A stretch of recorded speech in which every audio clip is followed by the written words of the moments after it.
Bonjour à tous et bienvenue sur le Club des Coachs. Je me présente, je m'appelle Quentin, je suis personal trainer. Je suis en compagnie de Marwan qui est aussi personal trainer. Et aujourd'hui, on va parler de personal training. Logique, vous allez me dire. On va vous parler aussi d'une thématique très, très importante, l'expérience client. Si jamais on ne vous a jamais parlé de ça, je vous conseille de regarder la vidéo jusqu'au bout. Il y aura des pépites et pour une fois, on vous lâche vraiment du lourd. Pour une fois, à chaque fois, on vous lâche du lourd. Vous le savez. Marwan, je te laisse poser l'intro. Yes, bonjour à tous. Donc, oui, le mot de cette vidéo, c'est l'expérience. Et plus tard, on va revenir vraiment sur le pourquoi du comment et comment délivrer une réelle expérience parce que nous, notre service de personal training, c'est un service qu'on pourrait qualifier de premium. Je dirais même qu'on pourrait qualifier pour certains de luxe. Et parfois, on n'est pas tous suffisamment à la hauteur du service qu'on est censé délivrer à nos clients. Donc, le client, il paye parfois, entre guillemets, cher, 50 euros, 80, 100, 150 euros, 200 euros par séance. On se doit non pas uniquement de compter des répétitions à côté de lui, mais aller bien au-delà de ça, que ce soit avant, pendant ou après la séance. On va revenir donc sur tout ça dans cette vidéo. Yes. Et par rapport à l'expérience client, en fait, il y a beaucoup de personnels trainers qui n'arrivent pas à garder un niveau qualitatif, que ce soit lors de la première séance, à la séance numéro 20, lors de leur première séance à 8 h du matin et la dernière séance à 20 h. Donc ça, c'est une grosse, grosse problématique. Du coup, ce qui se passe, c'est que ces personnels trainers-là, ils ont un gros turnover. Qui dit gros turnover dit je dois aller chercher de nouveaux clients, le vivier client s'épuise. Et à terme, en fait, ce qui se passe, c'est que du coup, le vivier finit par se tarir et c'est très compliqué de maintenir un chiffre d'affaires important, assez important en tout cas pour bien vivre du personal training.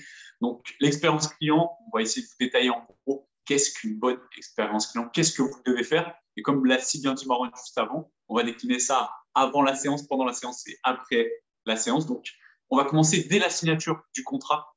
Lorsque vous venez de signer le contrat avec votre client, vous devez impérativement, il doit repartir avec quelque chose. Vous ne pouvez pas juste signer le contrat et voilà, le client il rentre chez lui. Il y a une petite période après la signature du contrat. Le client, il est un peu en plein doute. Il se dit, est-ce que j'ai bien fait de signer? Est-ce que j'ai bien fait de réaliser ces séances de personal training avec ce coach, etc. Est-ce que j'ai bien fait de signer? Voilà, il est en plein doute. Donc, vous allez devoir le rassurer. Pour le rassurer, le meilleur moyen, c'est qu'il reparte avec quelque chose. Ça peut être un petit starter pack, par exemple, avec une paire de gants, une corde à sauter, la documentation que vous allez pouvoir lui envoyer par mail. Ça peut prendre en compte, par exemple, un guide de la nutrition, ça peut prendre des petits exercices à faire, à réaliser, des choses toutes bêtes, mais voilà, il est quelque chose en main, quelque chose de palpable, une petite corde à sauter, peu importe, il est quelque chose. Ça, c'est super important. Non, c'est vrai. Juste pour insister, souvent, on oublie quand on commence l'activité, on se focalise souvent sur la séance. Et comme l'a dit Quentin, l'expérience, elle commence bien avant. Et là, on vous parle de la signature du contrat, mais ça pourrait commencer avant si on prend l'épisode prospection. Mais pour faire plus simple, on va partir du moment où vraiment le client est signe. Et effectivement, parfois, il peut se passer quelques jours, même parfois plusieurs jours. Moi, ça m'est déjà arrivé de signer, par exemple, un client et il part, il me dit, Marwan, je serai dispo que à mon retour de vacances ou de voyage d'affaires, donc dans une semaine, 10 jours. Et cette période, elle peut être longue et ça peut déjà un petit peu pas dégrader la relation, mais pas partir sur des bases solides. D'où l'intérêt, tout de suite après, de mettre le paquet. Et il y a un autre mot qu'on pourrait utiliser, ou du moins, c'est de la prise en charge. Nous, ce qu'on fait, c'est de la prise en charge. Et donc, ça commence dès le départ jusqu'à tout le long, finalement, de, comment on pourrait appeler ça, du séjour ou du parcours client exactement, de sa signature jusqu'à la dernière séance du contrat. Il y a autre chose aussi qu'on peut faire, c'est tout simplement après la signature, d'utiliser le digital. Utiliser le digital, notamment WhatsApp, donc de l'intégrer à nos boucles avec d'autres clients pour qu'il ait déjà ce sentiment d'appartenance, de lui partager les réseaux sociaux pour qu'il puisse se documenter aussi, que ce soit sur Insta, que ce soit sur Facebook, et éventuellement aussi de lui donner ses accès si vous utilisez, et on vous le conseille, une application de coaching ou de suivi, de lui donner ses accès dans la journée ou dans les 24 heures qui vont suivre la signature du contrat. Tout ça, déjà, ça va le mettre un petit peu dans le bain et lui donner le sentiment qu'il a bien fait de bosser avec vous. Yes. Point suivant, restez déjà en contact avec lui autant que vous pouvez le faire. Pareil, avant d'attaquer la première séance de personal training, SMS d'encouragement, WhatsApp, peu importe, SMS, on n'en parle plus d'SMS, c'est fini. WhatsApp d'encouragement, rappelez, rendez-vous, dites bien, voilà, moi j'ai une petite phrase toute simple, hein, n'oubliez pas votre bouteille d'eau, votre serviette et votre motivation. Voilà, un petit truc un peu d'humour, ça permet, voilà, le client il est dans le jus. Après, on attaque tout de suite le vif du sujet, accueillir le client à l'entrée du club, à l'accueil, avec un petit surnom, un petit mot sympa, voilà. Sourire, bonne énergie. Dès le début, on marque que voilà, il va vivre une expérience de fou parce qu'il est avec vous. Vous êtes le meilleur personal trainer de la salle, ou même à domicile, c'est la même chose. Mais là, pour une salle, vraiment accueillir le client, voilà, petit surnom sympa, le petit truc un peu rigolo, comment ça va, champion, prêt à tout casser. Vous connaissez, vous savez, faites-le, c'est super important.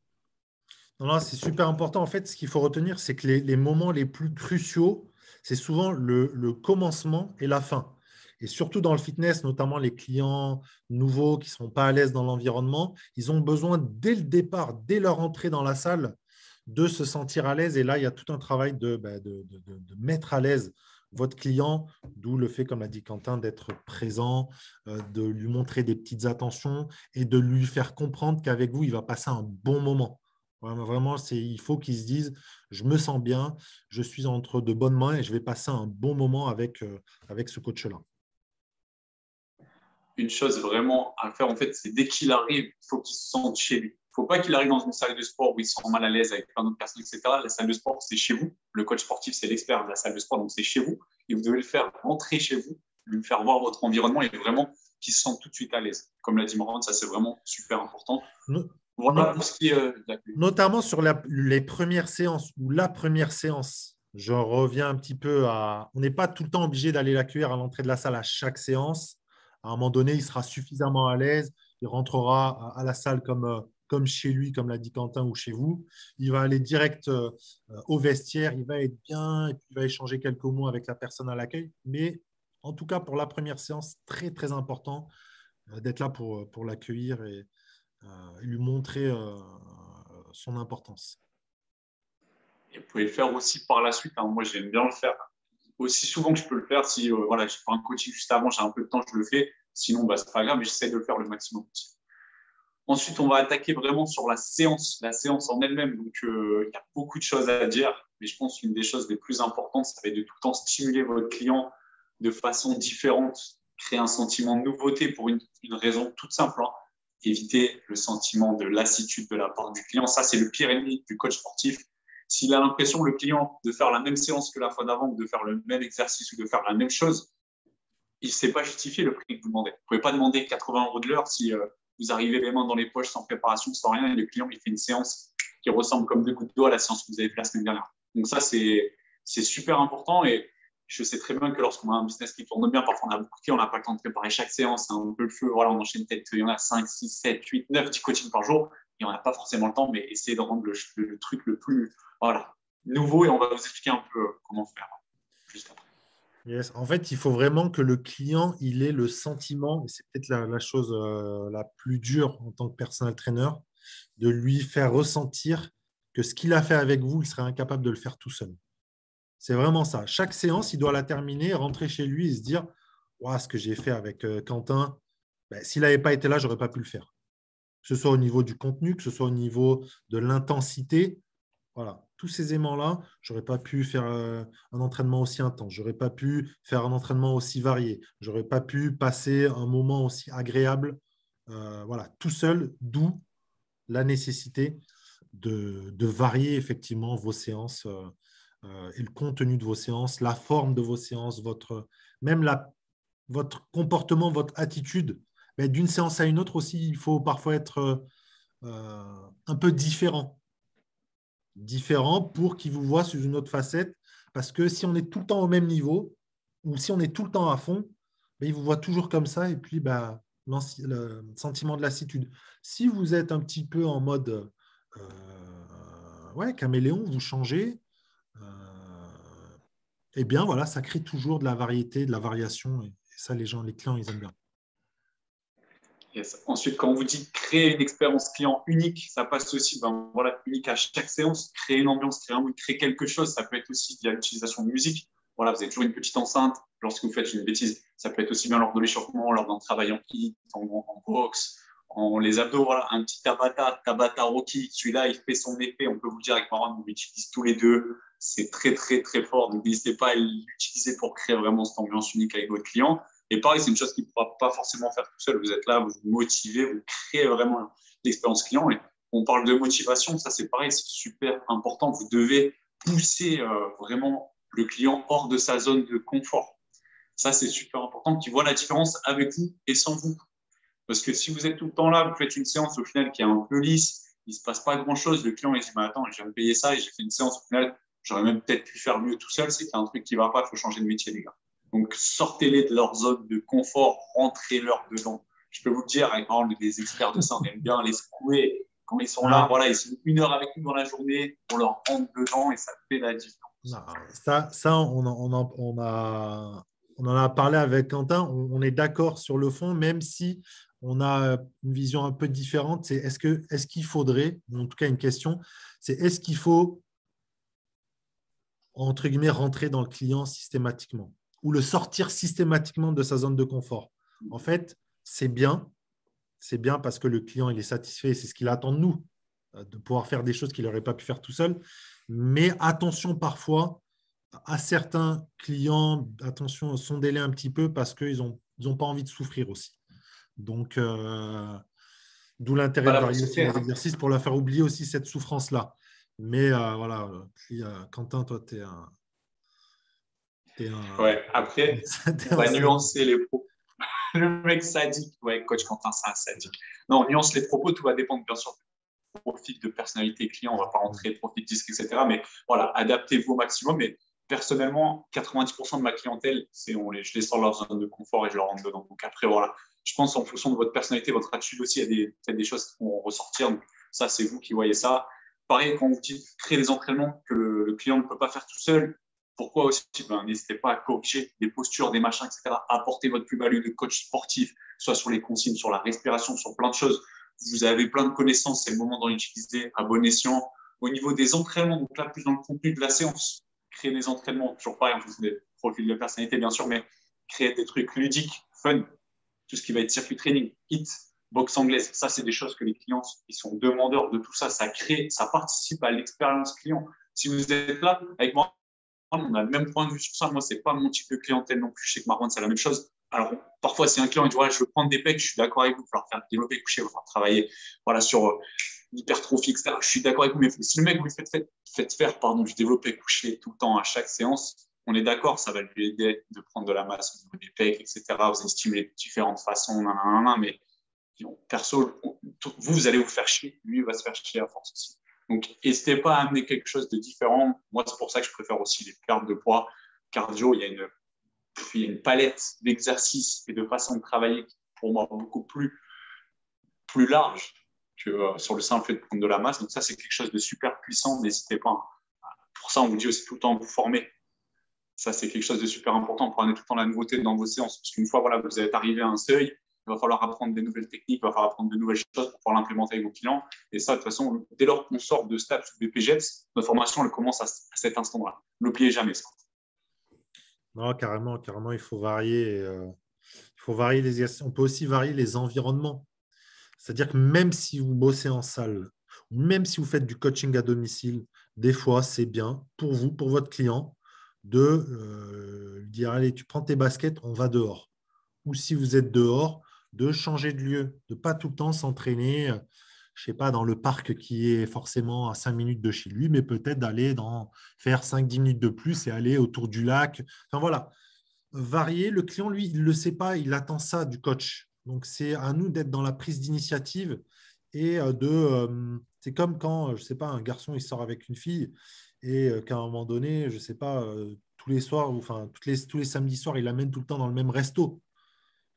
Ou des fois, on m'en joue. Voilà. Non, c'est nous, coach, on se doit de prendre des initiatives et d'être créatifs dans nos séances d'entraînement et dans les environnements. Moi, je vous avais parlé et je l'ai fait une fois et ça a tellement bien marché que je l'ai fait tellement ensuite avec quasiment tous mes clients.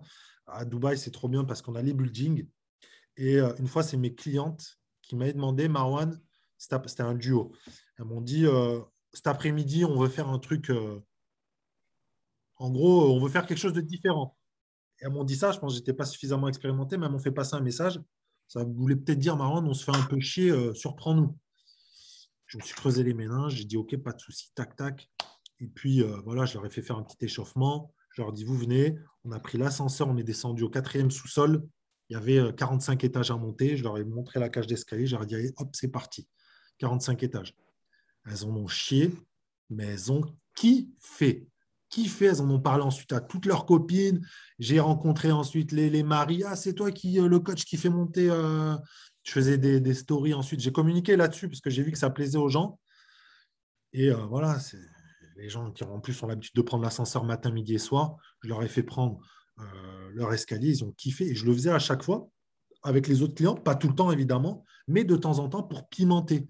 Donc voilà, il faut aussi varier, et parfois sortir un petit peu du contexte tout le temps, la salle, la salle, la salle. Les gens ont aussi envie de voir autre chose.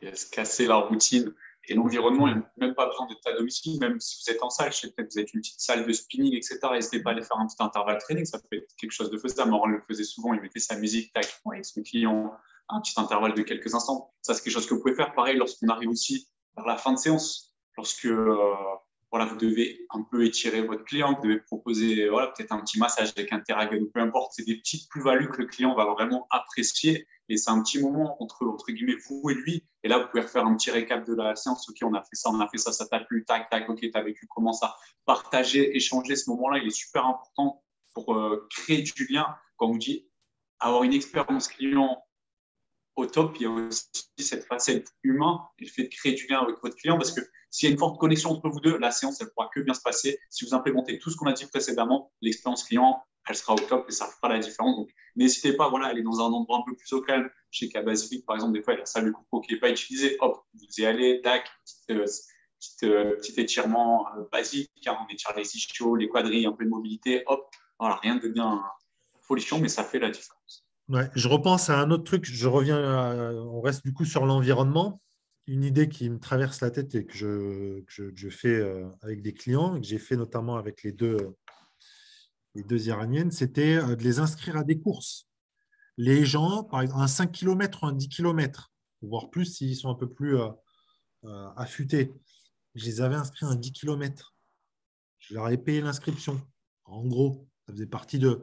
Je leur ai dit voilà, dans un mois et demi, un 10 km. Je vous ai déjà inscrit. Ah bon, ah bon, ah bon, ouais, on va le faire ensemble. Elles ont kiffé, elles n'avaient jamais fait de course à pied. Elles se sont retrouvées avec, je ne sais plus combien, des milliers de personnes. Elles ont fait leur truc, elles ont kiffé. Et donc, l'expérience client, elle va même au-delà des séances uniquement de training. Je sais que même Quentin, toi, voilà, tu vois aussi tes clients parfois en dehors. Ça aussi, ça fait partie de l'expérience client. On ne va pas trop ensuite rentrer dans les détails parce que c'est. Mais vous voyez, tout ça pour vous dire que l'expérience client, c'est beaucoup, beaucoup plus large que les séances, les répétitions et être le coach qui compte le nombre de pompes à côté. Voilà, ça, tout le monde est capable de le faire tout seul. On l'a déjà dit sur comment la vidéo, comment réussir la séance d'essai, mais on va vous le redire. Hein. Interdiction d'être assis, interdiction d'avoir le téléphone. On le redit, ça fait partie de l'expérience client aussi. On vous l'a déjà dit, mais on vous le redit encore une fois. À la fin de la séance aussi, n'hésitez pas à offrir un petit temps supplémentaire, même si c'est 4-5 minutes. Vous, ça ne va pas vous prendre grand-chose.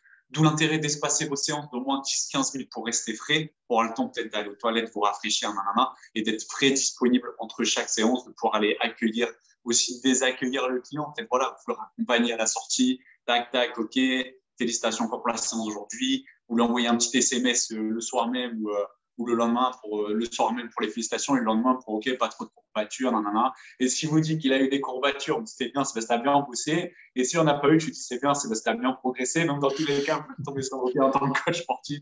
C'était la petite astuce du jour. Donc voilà, restez toujours en contact avec vos clients. Ça, c'est la base des bases, honnêtement. Le WhatsApp.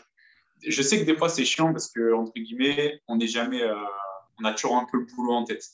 Voilà, on se lève le matin, 6 heures, on attaque les coachings, tac, tac, SMS de confirmation, de validation, d'encouragement, de félicitations. Le week-end aussi, ça arrive. Mais honnêtement, après, quand vous avez une bonne relation avec vos clients, ça, ils le comprennent et le week-end, ils vont vous laisser tranquille par la suite. Mais au début, c'est vrai qu'on a du mal à couper un peu avec le travail, mais c'est une composante du métier, on aime pas, ça fait partie. Voilà. Mais je pense qu'on peut dire qu'en gros, tout ce qu'on vous a énoncé précédemment, c'est la somme des petits détails, la somme de ces petites attentions qui feront la différence, qui créeront une expérience client au top, qui vous permettront d'avoir un business. Non, carrément. Pour comparer en fait notre secteur, je l'ai dit un petit peu dans l'intro, je crois que j'avais dit le mot luxe, mais en vrai, quand vous avez, si vous avez eu l'occasion de dormir dans un 5 étoiles, voilà, le service, vous retrouvez dans 5 étoiles, vous arrivez dans l'entrée, il y a quelqu'un qui vient vous prendre vos valises, voilà, un concierge qui s'occupe de vous, il peut vous offrir un verre tout de suite pendant votre enregistrement. Vous arrivez dans votre chambre, vous avez un petit mot d'accueil, vous avez des petits trucs à manger. Voilà, c'est tout des détails, les uns après les autres, comme a dit Quentin, qui font la globalité de l'expérience en personal training, comme c'est le cas dans le luxe, dans d'autres secteurs que l'hôtellerie ou d'autres services. Donc voilà, il faut être toujours créatif, varier un maximum et mettre le client vraiment au centre de tout. Yes. Pour conclure cette vidéo qui, je pense, vous aura plu, rendez chaque séance unique. Vous devez le renouveler, varier, préparer, faire preuve de spontanéité, satisfaire votre clientèle. L'expérience client, c'est un peu l'arme fatale aussi du personal training. Donc, voilà pour nous aujourd'hui. Je ne sais pas si tu as quelque chose d'autre à ajouter. C'est good. OK. Si vous êtes arrivé jusqu'à ce point-là de la vidéo, n'hésitez pas à mettre en commentaire personal training. Je sais que vous allez mettre, je compte sur vous. On a apprécié faire cette vidéo. C'est toujours un plaisir de vous apporter du contenu. Aujourd'hui, vous envoyez du lourd. On continuera à vous en envoyer semaine après semaine. Restez connectés, prenez soin de vous et on vous dit à très vite sur le Club des Coachs.